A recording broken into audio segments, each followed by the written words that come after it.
नमस्कार दोस्तों, मैं हूं राजा मिश्रा और आपने देखना शुरू कर दिया है अपना फेवरेट न्यूज़ चैनल जर्नलिस्ट राजा। तो फटाफट से सब्सक्राइब कर दीजिए चैनल को और बेल आइकन को ऑल पे करके प्रेस कर दीजिए। तो चलिए शुरू करते हैं। इंडिया गठबंधन, बिहार के राजनीतिक घटनाक्रम से विपक्षी गठबंधन बेचैन है। इसको लेकर तमिलनाडु के चीफ मिनिस्टर एम.के. स्टालिन ने कहा है कि नीतीश कुमार चाहे जो भी करें, लेकिन हमें इंडिया गठबंधन में साथ रहना होगा। हमें मिलकर केंद्र सरकार यानी बीजेपी को हराना होगा इस लोकसभा चुनाव में, और इंडिया गठबंधन को लाना ही होगा।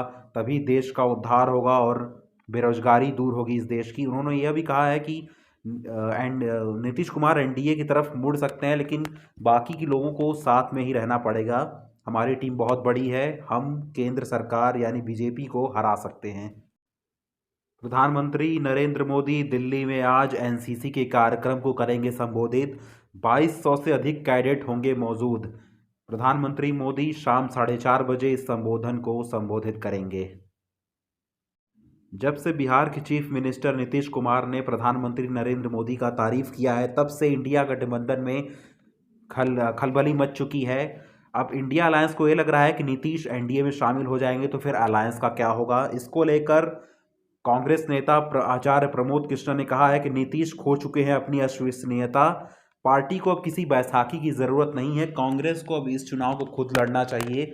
जब सभी दल अपना अपना देख रहे हैं, यानी जैसे ममता बनर्जी ने भी कह दिया कि वो गठबंधन नहीं करेंगी, बंगाल में अकेले लड़ने वाली हैं टीएमसी सारी सीटों पर।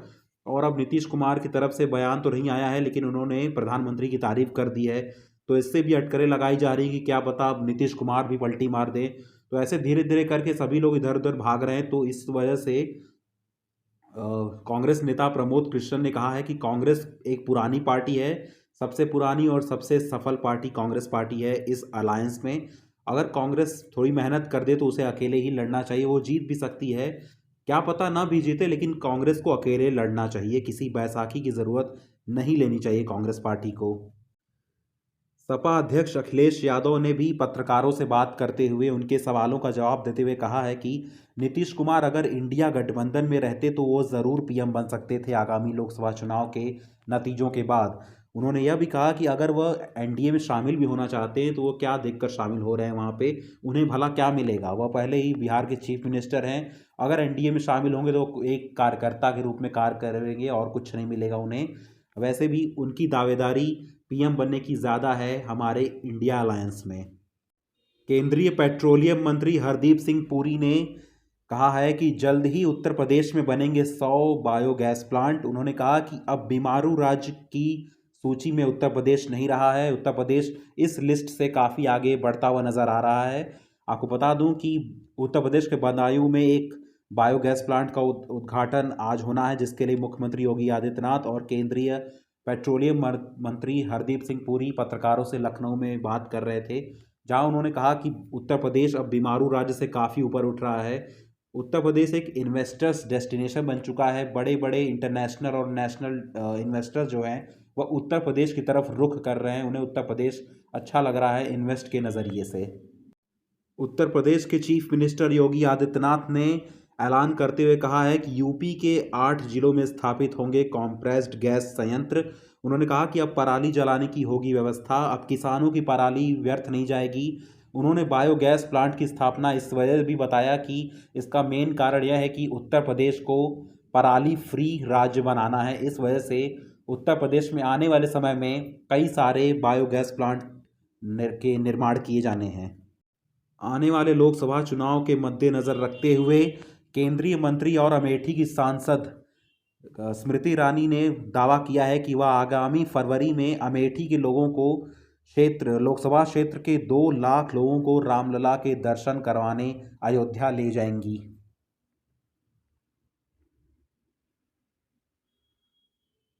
इंटरनेशनल कोर्ट ऑफ जस्टिस अदालत के फैसले पर दक्षिण अफ्रीका ने जताई है खुशी। अफ्रीका के राष्ट्रपति रामाफोसा ने कहा है कि यह न्याय की ओर एक पहला कदम उठाया गया है। आपको बता दूं कि इजराइल हमास युद्ध के दौरान इजराइल को अफ्रीका ने नरसंहार का आरोप लगाते हुए इंटरनेशनल कोर्ट ऑफ जस्टिस में याचिका दायर किया था, जिसको लेकर कोर्ट ने कहा है कि इजराइल इस युद्ध में नरसंहार को बंद करे, यानी कम से कम तो कर ही दे। जो मौतें हो रही हैं वो न होने पाए। लाल सागर में हूथी विद्रोहियों का प्रदर्शन लगातार बढ़ता जा रहा है। इस बीच अदन की खाड़ी में हूथी ने अमेरिकी और ब्रिटिश जहाज को बनाया निशाना। ब्रिटेन की नाव में आग लग चुकी है इस निशाने पर। यह खुलासा खुद ब्रिटेन ने किया है।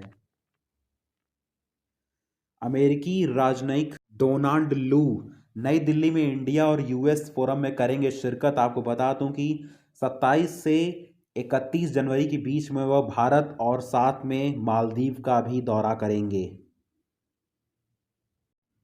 हेलीकॉप्टर बनाने वाली कंपनी एयरबस और टाटा समूह मिलकर लगाएंगे हेलीकॉप्टर बनाने का कारखाना। अब भारत में यह कारखाना कहाँ लगने वाला है इसके लिए भी कोई खुलासा नहीं किया गया है, लेकिन 2026 में पहली डिलीवरी की उम्मीद जताई जा रही है। फ्रांस के राष्ट्रपति इमैनुअल मैक्रों 2 दिवसीय भारत के दौरे पर हैं। इस दौरान उन्होंने कहा कि अगर भारत 2036 ओलंपिक की मेजबानी करता है तो फ्रांस भारत का पूरा सपोर्ट करेगा। आपको बता दूं कि इस साल 2024 में होने वाले ओलंपिक के गेम के लिए फ्रांस की राजधानी पेरिस चुन ली गई है। पेरिस में इस साल का ओलंपिक होना है, जिसके बाद से मैक्रों ने कहा है कि 2036 ओलंपिक अगर भारत में होगा तो फ्रांस भारत का पूरा सहयोग करने के लिए तैयार रहेगा।